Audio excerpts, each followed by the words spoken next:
Then when I say go, do the face dance. You know how to do the face dance? You can use your face muscle like this. Hanggang makarating sa bibig. Then, right. Okay, so guys, we're looking for the first winner, second, and third winner. So parang picture lang po before yung dati pa.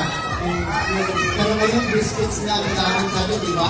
Okay, dito sa forehead, then pagagan ulit ang face like this. Okay, using your face muscle hanggang makarating dito sa bibig. Then, right. Okay?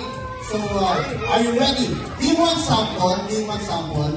Okay, let's call on Daddy Patrick! Yay! Where's Daddy Patrick? Okay, by the way, si Daddy Patrick ang champion last year, right?